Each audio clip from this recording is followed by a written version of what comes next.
Oi, gente, tudo bem?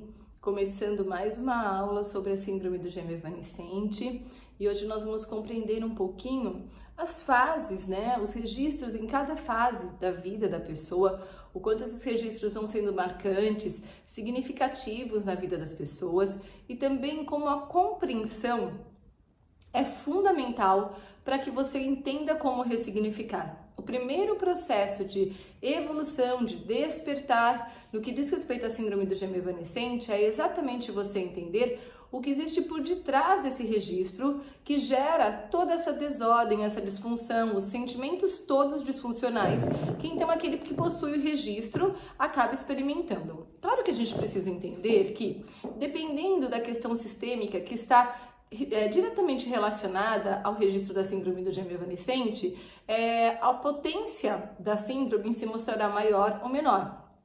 Também é importante você compreender que a proximidade ou o afastamento do outro irmãozinho, do outro embriãozinho dentro do ventre, também determinará a potência do registro da síndrome.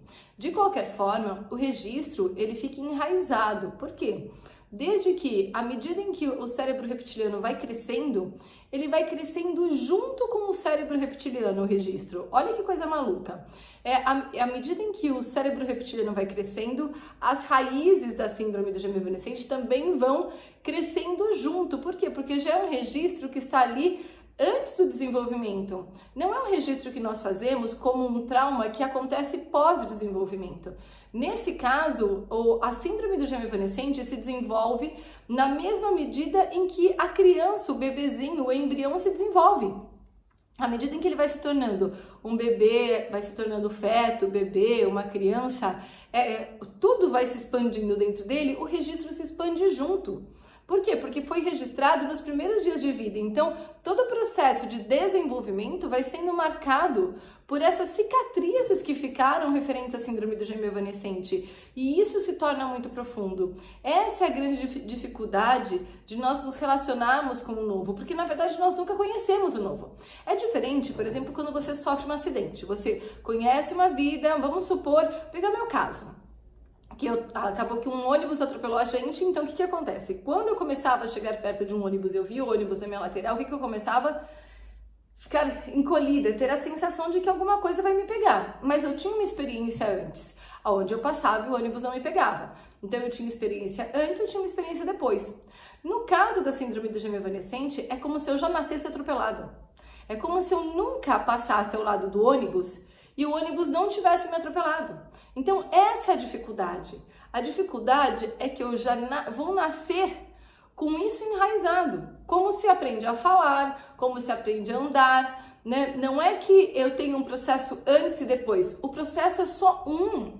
Então, eu preciso, na verdade, aprender a lidar com alguma coisa que está enraizada dentro de mim, que é parte da minha essência, mas não tem que me pertencer. Caramba! E aí é muito difícil fazer essa separação de que está enraizado, está escrito na minha célula, é parte do desenvolvimento do meu ser, mas não é a minha identidade. Nossa, que complexo que é isso!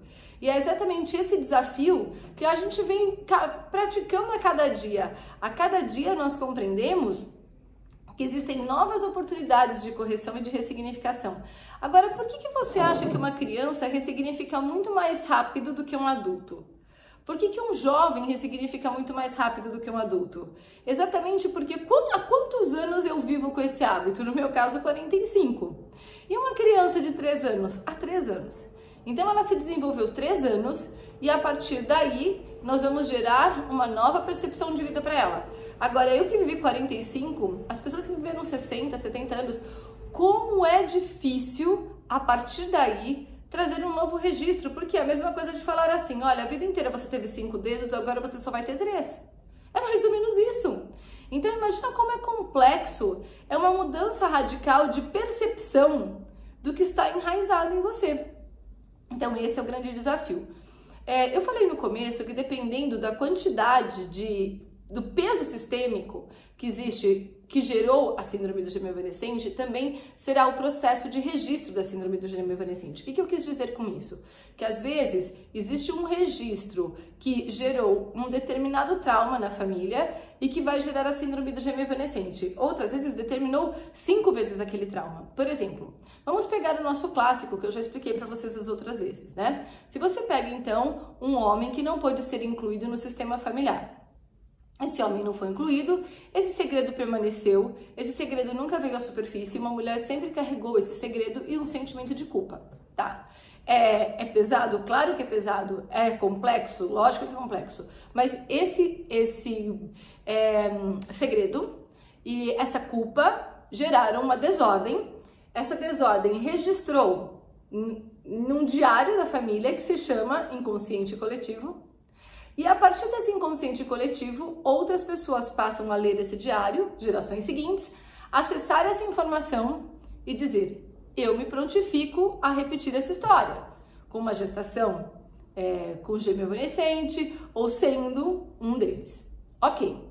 Agora, vamos pegar um outro caso. Um caso onde a mulher, ela é abusada, ela não conta, ela não revela o segredo.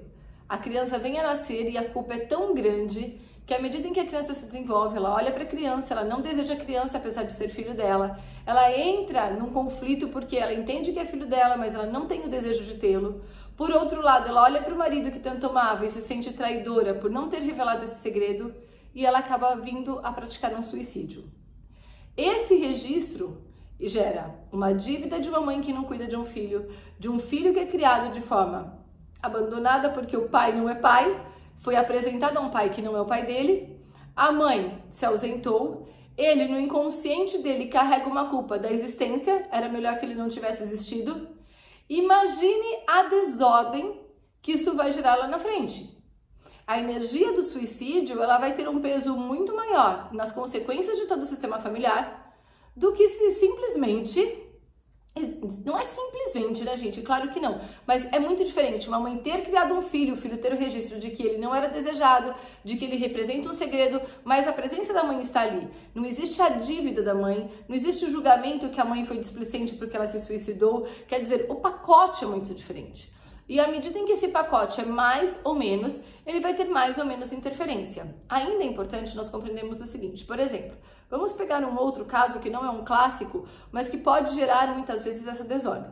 Então vamos lá, tem uma bisavó minha que teve uma filha e essa filha ia chamar Maria. Essa filha, ela viveu uma semana, teve uma meningite e veio a falecer. A minha avó ficou super mal, super triste, engravidou de novo e disse: Deus me devolveu a Maria. Isso antigamente era muito comum de acontecer. Nasce uma criança, a criança se desenvolve, nome repetido, tendência à repetição. Até aí a gente não está falando do gêmeo, mas nós estamos falando de regras sistêmicas. Novamente, a criança adoece nos primeiros dias de vida e vem a partir. Ela tem uma terceira filha. Essa filha se chama Maria. E essa Maria, ela não vai vir a falecer no começo da vida, mas por uma desordem sistêmica e não por conta do gêmeo, ela vai a vida toda viver interrupções precoces. Claro que a segunda e a terceira Maria já teriam um gêmeo, porque quando se tem um aborto, na sequência se tem gêmeos. Agora, se essa criança nasceu, sobreviveu uns dias, não. Agora, se for um aborto que aconteceu antes de nascer, ela nasceu já morta, aí a próxima gestação vem marcada pelo gêmeo. Então, enfim, de qualquer forma, o que eu quero mostrar para você é o seguinte: existiram 3 Marias. Nasceu uma Maria, faleceu. Nasceu outra Maria, faleceu. Nasceu outra Maria, faleceu. O que acontece com isso? As Marias que nasceram antes da terceira Maria, elas perdem o direito de pertencer. Porque é como se a mãe sempre dissesse: Deus me devolveu a Maria veio de novo, é a substituição da Maria. Então não se dá lugar num sistema para as outras 2 Marias. Quando isso acontece, nas gerações seguintes, aqueles que não foram vistos precisam ser representados novamente. E uma das formas dessa representação pode ser através da síndrome do gêmeo evanescente. E aí a gestação vai ser uma gestação tripla.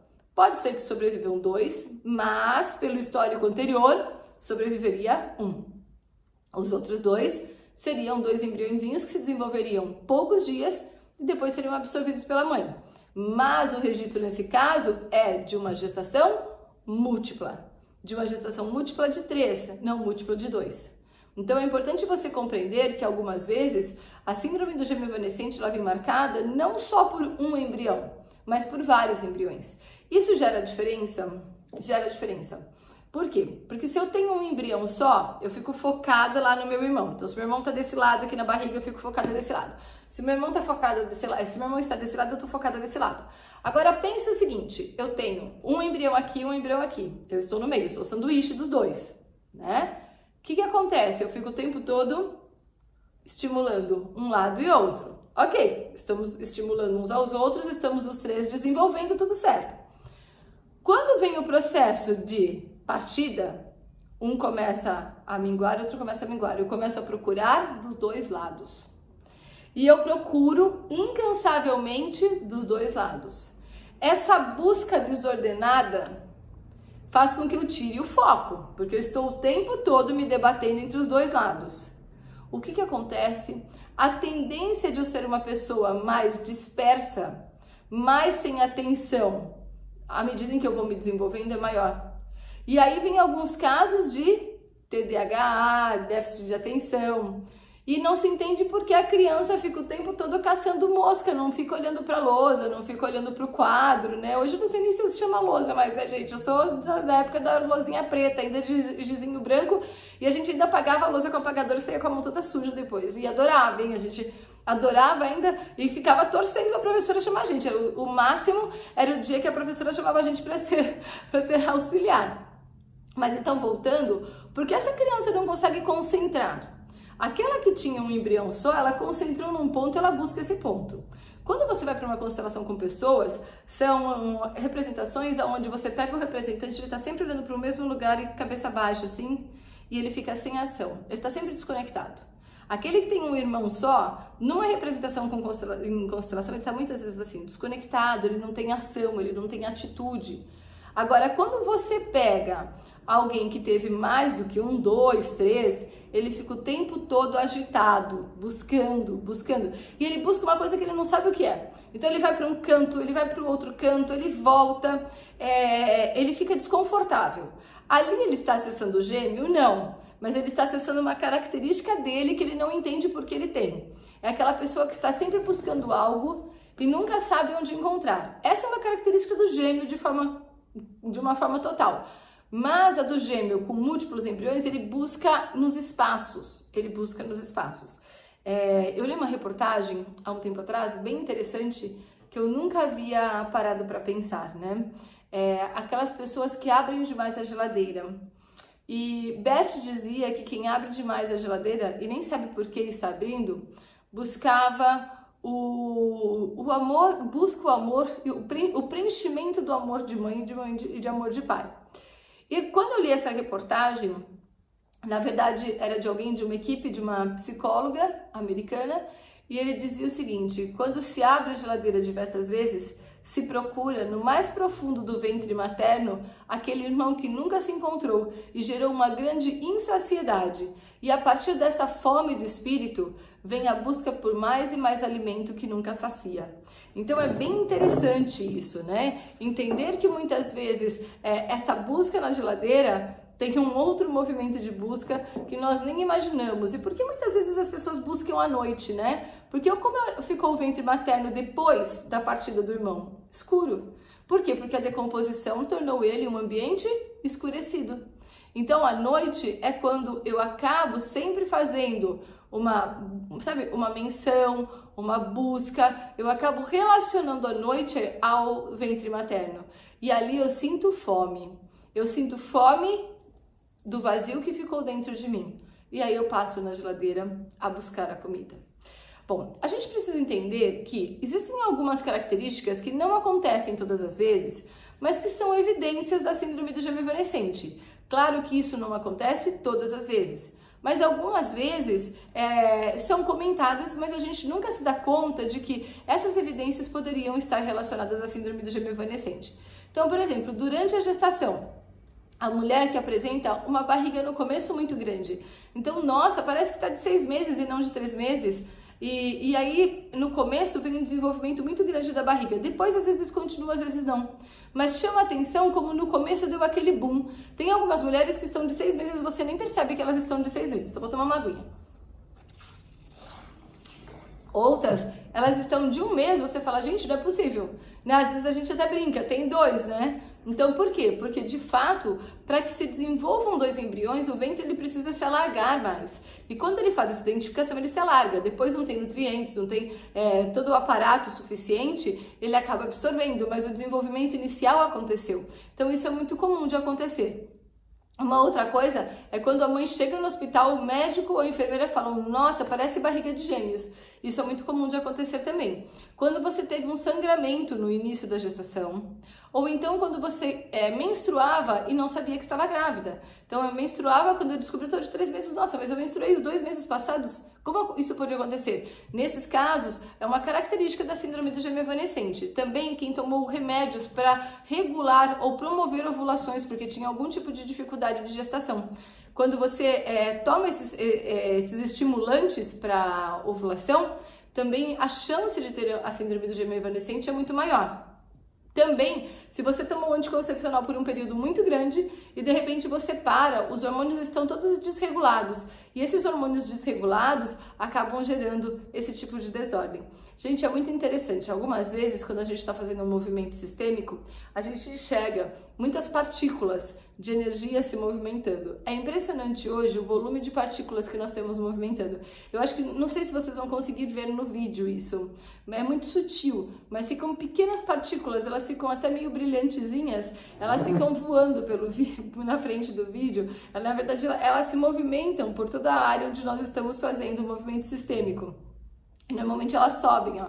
Tem aqui, elas vão subindo e hoje está muito claro isso, quanto isso é realmente forte, como essa energia se movimenta. Olha, eu sinto aqui até perto de mim, é muito interessante mesmo. É um espaço que fica bastante energizado, com potência de muita transformação, de muita correção e a partir daí se mostra dessa forma. E é muito bacana, porque você passa a entender que apesar de estar assistindo a um vídeo, você está vivendo uma grande correção. Quando a gente enxerga, a gente tem a percepção física dessa energia se movimentando, é o primeiro sinal de que muitos receberão essa potencialização, essa energia que já está potencializada e já está seguindo, né? Não importa que seja uma aula online, que você não esteja comigo, de qualquer forma, essa energia, ela vibra e ela chega até você. E hoje está realmente encantador, está muito bonito isso. Dificilmente numa aula, eu vejo muito nos movimentos da imersão, nas aulas com constelação, mas numa aula técnica é mais difícil de ver. E hoje tem muitos, eu estou ficando até meio perdida olhando assim, porque é bonito demais de ficar observando. Mas vamos lá, vamos voltar então.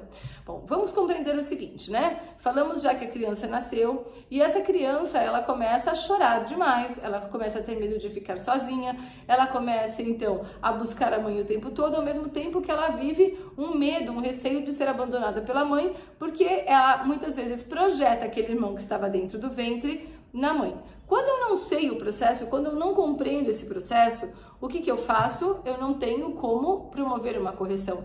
Então eu fico entregue ao choro constante do meu filho, eu fico entregue a essa situação. Mas quando eu sei que essa situação existe, como eu posso, então, cuidar, como eu posso promover para que desde bebezinho esse filho já viva essa ressignificação? Primeiro, dar um lugar sistêmico a esse irmãozinho. Então, se eu já percebo que a criança tem evidências da síndrome do gêmeo evanescente, se eu já percebo que ela está desconfortável, que ela chora muito, eu já vou tomar as primeiras atitudes. Posso procurar um constelador? Posso. E posso fazer essa checagem? Posso. É ideal fazer uma correção sistêmica? Muito. Por quê? Porque se você não fizer a correção sistêmica, a ressignificação pode começar, mas em algum momento ela vai voltar a se mostrar. Por quê? Porque existe uma desordem esperando ser vista através da síndrome. Então, é importante fazer uma correção sistêmica? Sim. Agora, a comportamental, como eu começo, então, ressignificar esse meu bebê, né? O primeiro passo é entender que ele tem um vazio de alma e ele não é uma criança chorona à toa. Então, o primeiro passo é, não vou simplesmente largar ele chorando, porque tem um fato para ele chorar. Ele não tá, os médicos falam, gente, por favor, não tem nada contra o médico, ele não tá com fome, ele não tá com xixi na fralda, deixa eu chorar. Não, existe um registro já ali, que muitos desqualificam. Aliás, a maioria de nós não temos essa compreensão de que dentro do ventre ele já viveu dores. Irmão, a criança acabou de nascer, tá ótima, não tem nada, isso é manha. Às vezes não é manha. Uma das minhas filhas, ela chorava incansavelmente. As duas têm o registro e uma delas chorava incansavelmente. E a gente ficava por horas andando pela sala com ela, no carrinho, no colo. Eu me lembro da época de Natal, acende a luz que pisca, para a luz que pisca, ela chora porque a luz pisca, ela chora porque parou que a luz pisca. E a gente não entendia o que era, né? E sempre o processo começava quando anoitecia. Hoje eu entendo tudo isso, né? E a gente falava, não é possível, ela fica bem durante o dia, ela era mais rabugentinha, tudo, né? Rabugentinha, deixa ela me ouvir falar isso. Mas não era uma criança chorona. Chegava, anoitecia, essa menina, mas ela deixava a gente, assim, desesperado. Na época eu tinha 23 para 24 anos, eu tive as meninas cedo. Pais de primeira viagem, com 2 crianças. Ela chorava, acordava a irmã chorava também. Era desesperador. O médico falava, deixa eu chorar no berço, deixei. Passou uma noite inteira, perdeu a voz, ficou roxa, toda inchada de chorar, e na outra noite chorou do mesmo jeito. E aí eu entendi que não era esse o processo, que eu tinha que encontrar uma saída. E o mais interessante é que daí você pegava, acolhia ela aqui, abraçava, enrolava um edredom entre nós duas, ou meu marido fazia isso, na hora ela parava de chorar. Então, quer dizer, tinha alguma coisa, só que a gente achava que era uma dor física, e quando eu encostava, no começo eu achava que era cólica, mas só à noite, tá, mas dá mais e tudo, a gente sabe que à noite tudo se potencializa, tá bom. Mas aí, o que a gente não entendia é que, na verdade, era uma busca que ela tinha e não era uma dor. Isso chegou a ser tão profundo com a gente que eu fui ao médico, ao pediatra delas, e eu falei, eu tô preocupada. E a gente passou uma noite no hospital, tentando entender, monitorando ela, tentando entender se ela tinha dor de alguma coisa, faz ultrassom e não sei o que lá, e ela chorava incansavelmente, e a gente não conseguia sanar a necessidade dela. Aí, por muito tempo, ela dormiu feito um canguruzinho aqui abraçada em mim, porque daí ela parava de chorar. Até que ela aprendeu, isso já com uns 10 meses, eu pus elas nas caminhas, eu tirei elas do berço, porque a outra escalava até o poste. E aí não tinha berço mais que segurasse a Luísa dentro do berço. Então eu pus as duas na caminha. E quando eu pus as duas na caminha, o que aconteceu? A Lígia aprendeu a engatinhando, descer da caminha, que era bem baixinha, e ir engatinhando até a cama da Luísa. E aí lá, ela subia na cama da Luísa, ela abraçava a Luísa, e aí ela dormia. E aí eu comecei a entender que ela estava procurando a irmã. Hoje eu entendo que ela procurava 2 irmãs. E isso é tão forte que elas têm 22 anos. E elas têm cada um no seu quarto. E elas me pediram para pôr 2 camas bem grandes no quarto delas, porque elas acabam dormindo uma com a outra todas as noites. E é assim, assustador. Você vê que elas ficam agitadas até que elas encontram. Eu tô contando tudo isso pra vocês porque eu quero trazer uma experiência de que, primeiro, não é história, não é frescura. Realmente existe dor e sofrimento. Existe uma marca que gera um vazio de alma e esse vazio, ele consome, ele corrompe, ele corrói. Então não é um vazio simples, não é um vazio que você fala assim, tá, vou comer uma gelatina que passa. Não! É uma coisa muito desconfortável, é uma coisa muito profunda. E a dificuldade de você se desvencilhar disso. Eu me lembro poucas vezes de quando as minhas meninas eram pequenas, elas são gêmeas, né? E elas teriam uma terceira gêmea. E eu me lembro que às vezes eu falava, não vão dormir juntas porque elas tinham feito alguma coisa de errado. E aí eu falava, cada uma no seu quarto. Eu acordava de madrugada, uma delas estava na porta da outra. Então, uma ficava na porta do lado de dentro do quarto, a outra ficava na porta do lado de fora do quarto.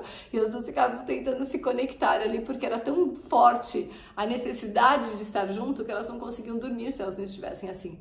Então, você imagina o vazio de alma, nesse caso, elas ainda têm uma outra e falta uma terceira. Imagina o vazio de alma de quem nasce e deixa os outros 2 nesse histórico. O quanto é complexo. Então, o primeiro caminho para ressignificar o seu filho é olhar com muita compreensão, com muita compaixão. O segundo passo é trazer para ele o mesmo acolhimento que ele busca de dentro do ventre materno. O que funciona muito bem? Enrolá-lo sempre. Então, quando é criancinha, bem bebezinho, enrolar com uma mantinha, com um lençolzinho, enfim, para que ele se sinta bem confortável, bem acolhido. E junto dele, nesse rolinho que você fizer, coloca uma naninha, coloca um bichinho que não dá alergia, claro, antialérgico, mas isso é bastante significativo para ele, porque ele sente que existe aquele alguém que ele está buscando. Isso muda tudo. E a gente tem feito alguns testes, a gente tem feito a ressignificação e a gente tem feito passo a passo. E um dos primeiros passos é dar essa naninha, dar esse bichinho um companheiro para a criança, e você vê que a criança na hora calma. É impressionante, as nossas amostragens hoje demonstram que é uma coisa, mas na hora, imediata. Entregou o bichinho, a criança acalma. Entregou o bichinho, e aí ela não larga, ela vai tomar banho com esse bichinho. Então, dê um bichinho que seja fácil de lavar, dê um bichinho fácil dela carregar, dê um bichinho que ela possa levar para a China, se você for para a China, porque realmente isso é muito significativo. Eu conheço um jovem que até uns 18 anos, mais ou menos, ele levava um bichinho com ele, de tão profundo que era a necessidade que ele tinha por essa busca. Então, o primeiro passo para a ressignificação é compreender que a criança tem uma limitação e ela busca um espaço aconchegante e também busca a metade dela que não está podendo ser acessada. E através do bichinho e do envolvimento da cobertinha, você já vai conseguir trazer esse primeiro movimento de acolhimento para o seu filho. Tudo o que seu filho precisa é se sentir muito acolhido por você. O segundo passo é você reconhecer esse irmãozinho ou esses irmãozinhos. Se você fez uma constelação, você já entendeu quantos são, e a partir daí você pode dar um nome. Inclusive, se você der o nome, você pode colocar uma etiquetinha no bichinho que você der para ele com o nome. E você pode estabelecer um diálogo com os seus filhos, não só com o filho que está vivo, mas você pode sentar uma hora com o seu bebezinho no colo e dizer: olha, eu te vejo, junto de você, você tinha a fulaninha, você tinha o fulaninho, né, dando um nome, claro, então a Ana, a Clara, o Rafael, enfim. E hoje ele não está aqui presente fisicamente, mas ele está aqui energeticamente junto a nós. E nós reconhecemos a Ana, a Clara e o Rafael como membro dessa família. E eu quero que você entenda, então, que, olha, aqui é a representação. Você mostra a Naninha e diz para ele: olha, aqui é a representação do Rafael. Aqui está você, meu filho amado. Aqui é o meu outro filho amado. E aqui está a mamãe. Eu sou sua mãe. Eu entrego o alimento, em mim você confia, em mim você encontra toda a estabilidade, a paz, a serenidade necessários para o seu desenvolvimento. O seu irmãozinho se desenvolveu por um pequeno tempo com você. Agora, a energia dele continua se desenvolvendo para que você possa cumprir com o seu legado de vida, assim como ele cumpriu com o dele. O legado de vida dele era um legado curto, o seu é um legado longo. E a partir de você, a família toda evoluirá, como também evoluiu através do processo do seu irmãozinho. Quando você vai traçando todo esse discurso, claro que ele é um bebezinho, mas o inconsciente dele vai ouvindo. E você vai contando para ele que você reconhece e coloca cada um no seu lugar. Isso já gera um movimento muito, mas muito potente de organização no sistema. E é o primeiro passo para que, à medida em que ele for se desenvolvendo, novas percepções venham. Uma outra questão que é bastante complexa para os bebês é a necessidade de mamar. Alguns eles não conseguem mamar realmente na mãe, né? Não conseguem receber o aleitamento materno. Por quê? Porque existe uma culpa. Existe uma culpa porque o meu irmão não pode ser alimentado e eu posso ser alimentado. Então, conversar com o seu filho, acolher o seu filho, mostrar para ele: olha, agora eu entrego um outro alimento para o seu irmão, que é o amor. Eu entrego, eu olho para ele, né? E eu sinto ele junto de nós, e eu sinto ele abraçado por mim. Para você, eu posso entregar o alimento físico. E aí você, então, vai estimulando o seu filho, né? Porque muitas vezes falam: ah, meu filho me rejeita. E o que acontece, gente, é o seguinte: isso é super complexo. Se eu, mãe, tive a síndrome do gêmeo evanescente, eu olho muitas vezes para aquele bebê e eu digo: eu rejeito ele.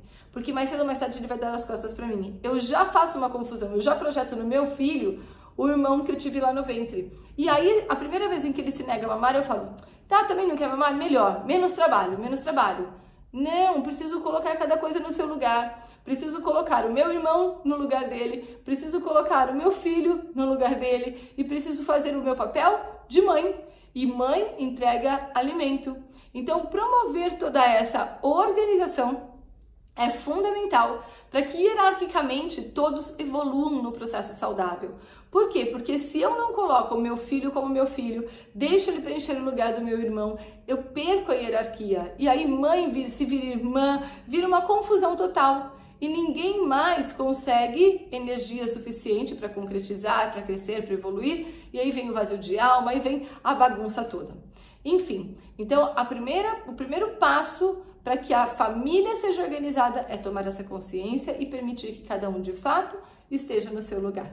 Eu quero agradecer você que ficou comigo nessa aula. Quero dizer que eu fico muito feliz de trazer semanalmente para você as informações a respeito da síndrome do gêmeo evanescente. Fica o nosso convite para você acessar e seguir o nosso canal, assinar realmente o nosso canal no YouTube. Você também pode acionar o sininho, porque a cada aula que nós colocarmos, disponibilizarmos nova, você vai receber. E se você curtir esse conteúdo, dá lá um joinha pra gente, para que o nosso conteúdo possa ser cada vez mais validado no YouTube e distribuído. Um grande beijo no coração. Fiquem com Deus. Beijo!